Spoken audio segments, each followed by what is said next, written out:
चलिए, जैसे कि मैंने बताया कि मासी की आज की कहानी है। मासी की कहानी कहाँ से शुरू होती है, जरा बात करते हैं सही साहब से। अस्सलाम वालेकुम सर। वालेकुम सलाम। मैं जरा चश्मा उतार के आपको देखूं पहले, मैं तो जरा देखो उस मासी को आपने पकड़ा है, क्या खूबसूरत मासी थी।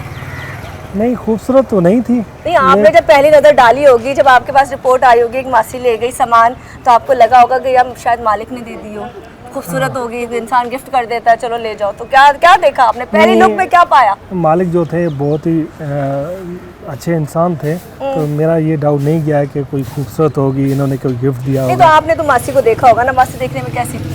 हाँ, मासी नॉर्मल थी, इसमें वो खास नहीं थी। खास नहीं थी, मतलब पहले ही रिजेक्ट कर दिया सर ने। अच्छा सर जी, मुझे बताएं थोड़ी सी कहानी कि ये मासी की कहानी आप तक कैसे पहुंची, उसका नाम क्या था?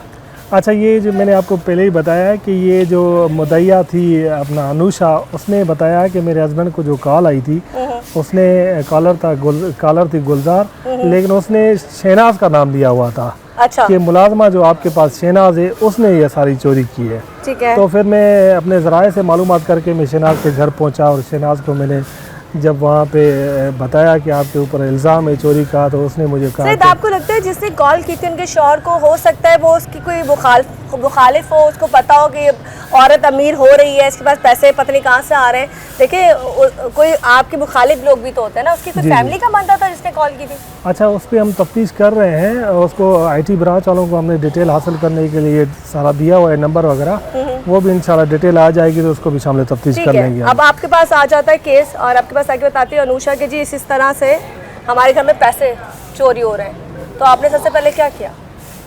जब मुझे इतला आई, जहाँ सबसे पहले हमने FIR लॉन्च की। FIR लॉन्च करने के बाद जो उसने सस्पेक्ट नाम दिया हुआ था, हमने फ़ौरन एक्शन उसके घर के ऊपर कर लिया। ठीक है। जब हमने एक्शन किया तो वहीं से हमें क्लू मिल गया और डिटेल आ गई गाड़ी की सूरत में हमें। सर, आप जब उसके घर में फर्स्ट टाइम जाते हो तो किस तरह से एंट्री होती है? मतलब आपको सामने वो शनाज खुद सामने आती है या कोई और फर्द घर से निकलता है? जब मैंने घर की बेल दी, फ्लैट की, तो वो लेडी आ गई। मैं इसको जानता तो नहीं था, लेकिन मैंने उससे नाम पूछा जब, तो उसने शहनाज बताया। मैंने उससे पूछा कि आप काम क्या करती हो, उसने कहा कि घर का काम करती हूँ मैं मासी के तौर। ठीक है। तो मैंने फिर अपने केस में इंट्रोगेशन की, उससे सवालात किए, और मैंने कहा कि मुदैया का आपके ऊपर शक है कि इल्ज़ाम है कि और आपने चोरी की है। तो उसने फ़ौरन मुझे बता दिया कि नहीं, मैंने तो चोरी इतनी नहीं की, और चोरी इतनी नहीं की। वो आपकी पर्सनैलिटी देख के उससे बर्दाश्त नहीं हुआ। तो वो मेरी पुलिसिंग भी थी, उससे सवाल करने का अंदाज भी था, तो मैंने उसकी दिल की जो अंदर की बात थी वो मैंने बाहर निकाल ली अपनी पुलिसिंग के हिसाब से। तो उसने मुझे बता दिया कि मैंने इतनी चोरी नहीं की, और लेकिन थोड़ी सी की। अभी मैंने उसको बताया नहीं था कि आपके ऊपर कोई 5 करोड़ का इल्ज़ाम है। ठीक है। तो उसने कहा कि नहीं सर, मैंने चोरी तो की है, लेकिन थोड़ी सी की है। थोड़ी सी चोरी से मैंने सिविक गाड़ी ले ली है। ये जो सिविक नजर आ रही है, हाँ, सर, ये मतलब सर आपका सिविक है? नहीं सर सही बताएगा सर, आपके पे भी डेटा निकलवा लूंगी। बिल्कुल, आप निकालें। मेरे पास एक ही गाड़ी है, और अल्टो गाड़ी है, जो कि मैंने 25 लाख रुपए दी है। सर, इसकी मालियत कितनी है? इसकी 60 से 65 लाख रुपए की मालियत। 60 से 65 लाख? जी, 60 से 65 लाख। तो सबसे पहले रिकवरी गाड़ी आपने ये मैंने रिकवरी की सबसे पहले। उसके बाद क्या किया? उसके बाद मैंने उसकी निशानदाही पे अपना जो केस पैसे थे, वो मैंने 45 लाख रुपए के करीब कोई रिकवरी। कैसे, मतलब उसे कैसे आप उसको उठा के थाने? जब मैं थाने लेके आया तो फिर इनिशियल बुनियाद पे उसने मान लिया कि ये मैंने गाड़ी खरीदी हुई है चोरी वाले पैसों से।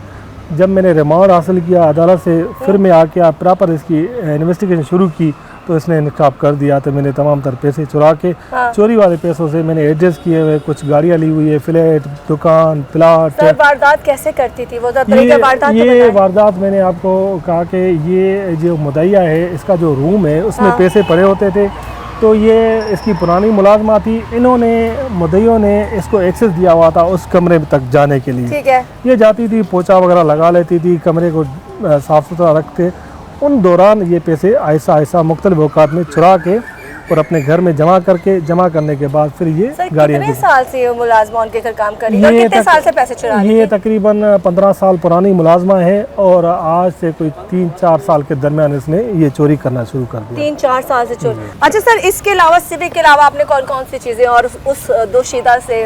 हाँ, ये जो गाड़ी थी, ये अल्टो सिविक, ये अल्टो, ठीक है, और सिविक, ठीक है, ये अल्टो है 35 लाख रुपए की, ये सिविक है 60 से 65 लाख रुपए की। और एक पीछे बाइक देखिए, एक पीछे जो बाइक खड़ी हुई है वो ठीक है, और कैश कितना आपने बरामद? 45 लाख रुपए कैश बरामद कर लिया। 45 लाख। वो कहाँ से बरामद किया? वो जो इसके घर से मैंने बरामद किया है वो 5,75,000 और इसके अकाउंट से जो इसने कैश करा के दिए वो कोई 31 लाख रुपए एक बैंक से और 6,40,000 दूसरी बैंक से, और मज़ीद जो 2 लाख रुपए थे वो उसके बेटे ने बरामद करा के दिया। उसके बेटे ने कहाँ से बरामद कराया? वो उसके घर से, दूसरा जो उसका घर था। अच्छा, वहाँ भी पैसे के? हाँ, वो घर खाली था, किराए पे दिया हुआ था? नहीं, वो खाली था। वो उसकी बेटी रहती थी वहाँ पे, और जो कि उसकी शादी हो गई और वो चली गई थी पंजाब, तो बेटा उसको जाके वहाँ पे अभी प्रॉपर्ली का डिमांड चल रहा है या अभी आप आई थिंक और भी लोगों को नामजद इसमें आपने किया जो अभी आप नहीं बताना चाह रहे हो? जी, अभी वो नाम तो मैं डिस्क्लोज नहीं करना चाहता हूँ, लेकिन उसकी तलाश जारी है। इंशाल्लाह जल्द से जल्द मैं उसको लेके आऊँगा। अच्छा, दूसरी बात बताऊँ, जो जितने भी इस केस में फैसिलेटर है उसको भी हम कानून के मुताबिक उसको अरेस्ट करके और इंशाल्लाह। अच्छा सर, कोई मैसेज देना चाहेंगे ऐसे लोग जो घरों में काम वाले रखते? देखिए 15 साल का रिश्ता था, हम किसी को 1 साल रखते हैं तो हमें मोहब्बत हो जाती है। वो इंसान है, जाहिर सी बात है, हम कहते हैं हम भी इंसान है, वो भी इंसान है, कोई कम कमाता है, कोई ज़्यादा कमाता है। हम किस तरीके से जज कर सकते हैं या हम किस तरीके से इस मुश्किल चीज़ से बच सकते हैं कि जी हमारी चोरी ना हो? सबसे बचने के लिए आसान तरीका ये है कि आप जो है ना कैश वाली रकम जो है वो घर में कभी भी ना रखें। अच्छा, ज़रूरत के मुताबिक आप रखें और कम से कम पैसे रखें। पैसा जो है ना सबसे बड़ा दुश्मन है हमारा। ठीक है। तो ये जो मालिक रख रहे थे पैसे, ये हद से ज़्यादा रख रहे थे, जो कि अपनी जान का नुकसान कर रहे थे। अल्लाह न करे उनको जान से भी मार सकते थे अगर पूरे पैसों की लालच होती। ये आगे आके ये मेड जो है ना बड़ा नुकसान भी करवा सकती थी। ठीक है ना, जब इसको लालच आ गई थी, ये लेविश जिंदगी गुजार रही थी, तो आगे जाके इसके अखराजात बढ़ जाते, तो फिर इसको नीड हो जाती ज्यादा पैसों की। कह रहे हैं कि वो रातों को घूमती थी, इसमें मॉल जाती थी, शॉपिंग जाती थी, शॉपिंग करती थी, एसी में सोती थी। एसी में सोती थी, बिल्कुल सर, एसी में सोती थी। और बहुत अच्छा, उसका जब आप घर देखेंगे तो अमेरिकन किचन बना हुआ है, बहुत आला किस्म के उसमें वो पड़े थे, बर्तन पड़े हुए थे, बेहतरीन सा फर्नीचर पड़ा हुआ था वहाँ पे। तो मैं तो खुद लग ही नहीं रहा था कि किसी काम मुझे लग ही नहीं रहा था क्योंकि ऐसा आपको लग रहा होगा मैं ख्वाबी दुनिया में आ गया हूँ। कभी आपने ये तो नहीं कहा मैं क्या कर रहा हूँ इस पुलिस में? तो जाहिर सी बात, इंसान है, सोच तो आ जाती है। तो आ जाती है, लेकिन बुरे का अंजाम बुरा है। हाँ, बुरे का अल्लाह इस काम से हमें बचाए और अल्लाह माफ़ करेगा, गुनाहगार तो हर कोई है, लेकिन इसने तो सर हम जाते जाते आखिरी आपसे बात करना चाहेंगे। हम सिर्फ लोगों को ये अवेयरनेस देना चाहते हैं कि कोई भी इस तरह के रास्ता अपनाता है, किसी घर में चोरी करता है या किसी को लूटता है, तो उसका अंजाम यही होता है, सलाखों के पीछे। कानून माफ़ नहीं करता। जी बिल्कुल, और पुलिस अपना प्रॉपर्ली काम कर रही होती है। जी अल्हम्दुलिल्लाह, पुलिस अपना काम करती रहती है और कानून कभी माफ़ी नहीं देता किसी चोर को, डकैत को, किसी कातिल को। आपने इंटरव्यू किया था मैडम उनका, मिली थी आप शहनाज से? आजे पास आ जाए जरा, ये हमारे साथ मौजूद है। मुझे थोड़ा सा बताएं, जब आप उसका देखिए, मेल की बात करने में थोड़ा डिफरेंट होता है, मेल की बात करना डिफरेंट होता है। फीमेल से आप बात कर रहे थे, क्या एक्सपीरियंस हुआ? वो मंजी भी औरत थी?